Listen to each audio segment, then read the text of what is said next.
क्या कभी इस पर ध्यान दिया है कि सुबह की जो पहली सोच होती है, मतलब बस वो एक पहला ख्याल, वो कैसे पूरे दिन की कहानी लिख देता है?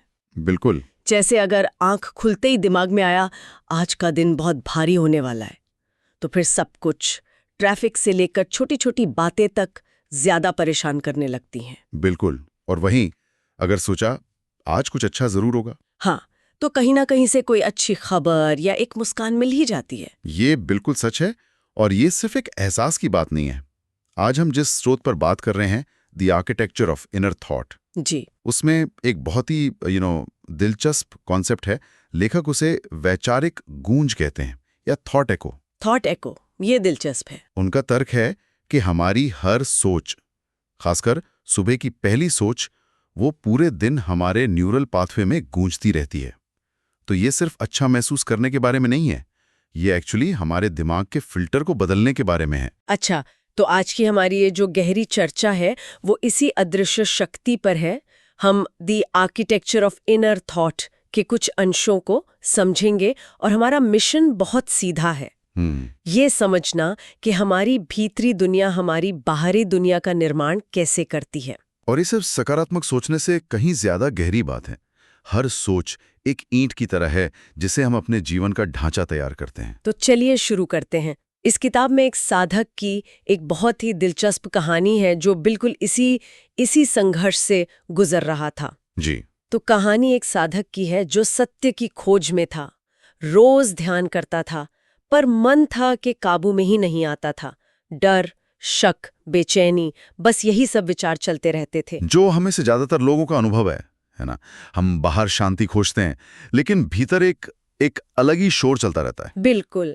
तो एक दिन वो पूरी तरह हताश हो गया और उसने खुद से कहा, अगर मैं हार मान लूं तो जीवन का अर्थ ही क्या रह जाएगा। और वो एक पल था। हाँ, बस उस एक सवाल ने सब कुछ बदल दिया।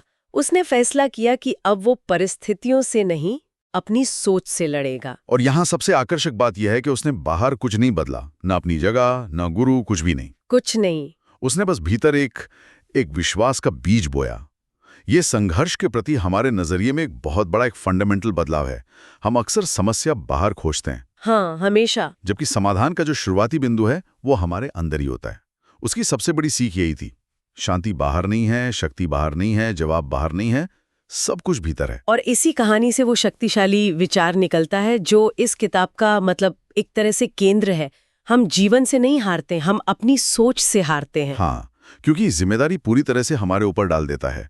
हार या जीत बाहरी घटनाओं पर उतनी निर्भर नहीं करती जितनी हमारी भीतरी प्रतिक्रिया पर। एक मिनट, यहाँ मुझे एक सवाल पूछना है। जी, पूछिए। ये सुनने में तो मतलब बहुत अच्छा लगता है कि पहले आप बदलते हैं फिर दुनिया बदलती है, पर क्या ये हमेशा सच होता है? मैंने तो ऐसे कई लोगों को देखा है जो बहुत बहुत पॉजिटिव रहते हैं, पर उनकी परिस्थितियां तो वैसी की वैसी ही रहती हैं। क्या कोई सिर्फ अपनी सोच से गरीबी या भेदभाव को बदल सकता है? ये कहीं एक तरह का विक्टिम ब्लेमिंग तो नहीं है? ये बहुत जरूरी और बहुत सही सवाल है। हाँ। और लेखक इस बारे में बहुत स्पष्ट हैं। हाँ। वो ये नहीं कह रहे हैं कि आप सिर्फ सोचकर अपनी बाहरी सच्चाई को जादू की तरह बदल सकते हैं। हाँ। ये कोई विशफुल थिंकिंग नहीं है। तो फिर क्या है? वो इसे एक बिहेवियरल चेन रिएक्शन, यानी व्यवहार की एक श्रृंखला की तरह समझाते हैं। Behavioural chain reaction? ये क्या है? इसे ऐसे समझिए, चेन कुछ इस तरह है। सोच से आती है भावना, भावना से शारीरिक हाव भाव, फिर आता है आपका कार्य, और तब जाकर आखिर में परिणाम। Okay, step by step. हाँ, मान लीजिए आप एक जरूरी इंटरव्यू के लिए जा रही हैं। अगर आपकी सोच है मैं ये नहीं कर पाऊंगी, तो आप घबराहट महसूस करेंगी। हाँ, बिल्कुल। आपकी बॉडी लैंग्वेज सिकड़ी हुई होगी, कंधे झुके होंगे, आप इंटरव्यू में आत्मविश्वास से अपनी बात नहीं रख पाएंगी। नतीजा, शायद आपको वो नौकरी ना मिले। और अगर सोच उल्टी हो? अगर आपकी सोच है मैं इसके लिए तैयार हूं, तो आप आत्मविश्वास महसूस करेंगी। आपकी चाल ढाल बदलेगी, आप आंख मिलाकर बात करेंगी, आप अपने विचार ज्यादा मजबूती से रखेंगी। अच्छा। और नतीजतन आपके चुने जाने की संभावना बढ़ जाएगी। दुनिया आपकी सोच पर सीधे प्रतिक्रिया नहीं दे रही, वो आपके बदले हुए कार्यों पर प्रतिक्रिया दे रही है। सोच उस चेन रिएक्शन का पहला डोमिनो है। ठीक है, अब ये ज्यादा प्रैक्टिकल लग रहा है। तो ये जादू नहीं है, ये मनोविज्ञान और व्यवहार का एक क्रम है। दुनिया हमारी सोच को नहीं, हमारे बदले हुए एक्शन को देख रही है। बिल्कुल। ये आपको शक्ति देता है, लेकिन झूठी उम्मीद नहीं देता। ये कहता है कि मुश्किल हालात में भी आपका पहला नियंत्रण आपकी अपनी प्रतिक्रिया पर है, जो धीरे धीरे बाहरी बदलाव ला सकता है। और इसी से जुड़ा एक और आइडिया है इस किताब में, जो जीवन के निर्माण का मेटाफर है। हाँ। लेखक कहते हैं, आपकी हर सोच आपके भविष्य की ईंट है। जैसी सोच वैसी दीवार, जैसी दीवार वैसा जीवन। ये एक बहुत ही सशक्त छवि है ना? ये हमें अपने जीवन के पैसिव व्यूअर की भूमिका से हटाकर एक्टिव आर्किटेक्ट की भूमिका में लाता है। लेकिन ये ईंट वाला मेटाफर मुझे सोचने पर मजबूर कर रहा है। इसका मतलब तो ये हुआ कि दिन में आने वाली हर छोटी मोटी नकारात्मक सोच से भी मैं अपने लिए एक डर का घर बना रही हूँ। ये तो बहुत बहुत दबाव वाली बात है। क्या कोई इंसान हर पल अपनी सोच को कंट्रोल कर सकता है? नहीं, बिल्कुल नहीं। और शुक्र है कि लेखक भी यही कहते हैं। अच्छा, ये परफेक्शन के बारे में है ही नहीं। कोई भी इंसान 24 घंटे पॉजिटिव नहीं सोच सकता। हम इंसान हैं, रोबोट नहीं। यहाँ बात किसी एक ईंट की नहीं है। बात है कि आप ज्यादातर कौन सी ईंटें चुन रहे हैं। आपका पैटर्न क्या है? पैटर्न। हाँ, अगर दिन में 100 विचार आते हैं और उनमें से 80 डर और चिंता के हैं, तो हाँ, आप डर की दीवार बना रहे हैं। तो लक्ष्य हर नकारात्मक विचार को खत्म करना नहीं है, बल्कि संतुलन को विश्वास की ओर झुकाना है। एग्जैक्टली। लक्ष्य है सचेत होकर, कॉन्शियस होकर ज्यादा से ज्यादा विश्वास, हिम्मत और शांति की ईंटों को चुनना। जब आप एक नकारात्मक विचार को पकड़ें तो उसे डांटने की जरूरत नहीं है, बस धीरे से उसकी जगह एक बेहतर विचार रख दें। ये एक मसल बनाने जैसा हुआ। बिल्कुल, जो प्रैक्टिस से मजबूत होती है। ठीक है, तो ये परफेक्शन के बारे में नहीं, पैटर्न के बारे में है। अब ये थोड़ा करने लायक लग रहा है। तो सवाल उठता है कि हम ये पैटर्न बनाना शुरू कैसे करें? क्या स्रोत में कोई ठोस करने लायक चीज बताई गई है? कोई ऐसा टूल जो हम रोज इस्तेमाल कर सके? हाँ, और वो बहुत ही सरल है। अक्सर सबसे सरल चीजें ही सबसे ज्यादा प्रभावशाली होती हैं। तो स्रोत एक बहुत ही आसान सुबह का अभ्यास सुझाता है। हर सुबह उठकर दिन की शुरुआत में खुद से 3 बातें कहनी है। आईने के सामने खड़े होकर कहें तो और भी अच्छा है। पहली बात, मैं शांत हूँ। दूसरी, मैं मजबूत हूँ। और तीसरी, मैं अपने जीवन का निर्माता हूँ। बस ये 3 लाइनें। सच बताऊं, मैंने ये शुरुआत शीशे के सामने एफर्मेशंस वाली चीज करने की कोशिश की थी। अच्छा। पहले दिन तो बहुत जोश था। तीसरे दिन तक मैं शीशे में खुद को देखकर सोच रही थी, क्या सच में इससे कुछ होगा? ये तो बहुत अजीब लग रहा है। हाँ। स्रोत इस शुरुआती शक या सिनिसिज्म के बारे में कुछ कहता है क्या? बिल्कुल कहता है, और आपका अनुभव बिल्कुल नॉर्मल है। लेखक कहते हैं कि शुरुआत में ये अजीब लगेगा, क्योंकि आप अपने दिमाग की पुरानी प्रोग्रामिंग के खिलाफ जा रहे हैं। पुरानी प्रोग्रामिंग? हाँ, सालों से अगर आपने खुद को कमजोर महसूस किया है, तो अचानक मैं मजबूत हूं कहना झूठ जैसा लगेगा। लेकिन इसके पीछे का विज्ञान बहुत दिलचस्प है। ओके, अब इसमें मजा आएगा। क्या विज्ञान है इसके पीछे? इसे कॉग्निटिव प्राइमिंग कहते हैं। जब आप सुबह कहते हैं मैं मजबूत हूं, तो आप सिर्फ शब्द नहीं बोल रहे होते। आप अपने दिमाग के एक हिस्से, जिसे रेटिकुलर एक्टिवेटिंग सिस्टम या RAS कहते हैं।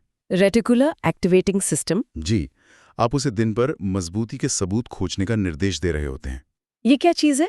ये हमारे दिमाग का एक तरह का फिल्टर या गेटकीपर है।